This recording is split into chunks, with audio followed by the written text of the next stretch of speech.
Consequently, to the different ways of presenting English language learning materials, the main thing is that these materials follow parameters related to how to learn a language effectively. Teaching concerns multiple ways of developing. It can be direct, indirect, preemptive, facilitative, remedial, and responsive. Thus, much of language learning involves the subconscious development of generalization about how the language is used and the conscious and subconscious development of skills and strategies that apply this generalization to acts of communication. It can be explicit, implicit, also declarative knowledge or of procedural knowledge.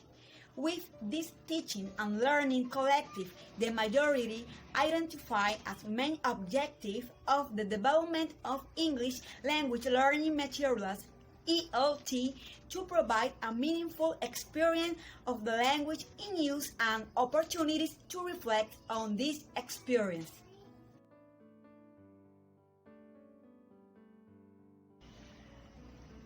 Materials should achieve impact. To achieve this, the materials must be attractive or of the curiosity, interest, and attention of the students through unusual activities, varying their presentation, the use of color and images that make it possible to learn new things and that encourage students to think. Materials should help learners to feel at ease. The materials help in the comfort of your students if they avoid writing materials with cramped text, if they use illustrations that relate to their own culture, or the use of a relaxed and supportive voice in the materials with informal discourse features the active rather than the passive voice, concreteness, and inclusiveness. Materials should help learners to develop confidence, employ activities to build confidence through tasks that further engage and stimulate your current competence. They need to make the learner aware of the potential relevance and utility of the language and skills they are teaching to achieve long-term academic or career objectives and short-term task objectives. Materials should require and facilitate learner self-investment. This may be possible if materials provide choices of focus and activity by giving them topic control and by engaging them in learner-centered discovery activities.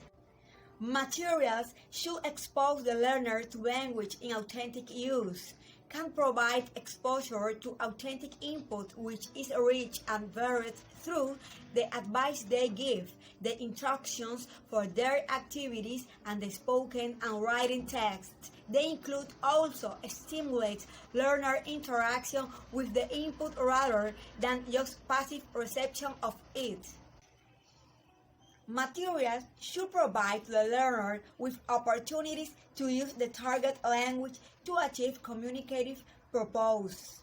Ideally, teaching materials should provide opportunities for picking up language from the new input generated, as well as opportunities for learner output to become an informative source of input in a variety of discourse modes ranging from planned to unplanned.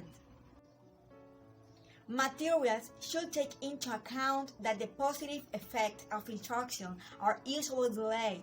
It is important for materials to recycle instruction and to provide frequent and ample exposure to the instruct language feature in communicative use. Materials should take into account the learner differ in learning styles. This means that activities should be variable and should ideally cater to all learning styles. And of course, learners can be helped to gain from learning style other than their preferred style. Materials should take into account the learner's differing affective attitudes. That is, for the material developer is to diversify language instruction as much as possible based upon the variety of cognitive styles and the variety of affective attitudes likely to be found amongst a typical class of learners. Materials should permit a silent period at the beginning of instruction. Is that the materials should not force premature speaking in the target language, and they should not force silence either. Materials should maximize learning potential by encouraging intellectual, aesthetic, and emotional involvement, which stimulates both right and left brain activities. It is very important that the content of the materials is not trivial or banal, and that it stimulates thoughts and feelings in the learners. Materials should not rely too much on controlled practice. Exists little research which indicates that controlled practice activities are valuable. Elise, who says that controlled practice appears to have little long-term effect on the accuracy with which new structure are performed at, and had little effect on fluency.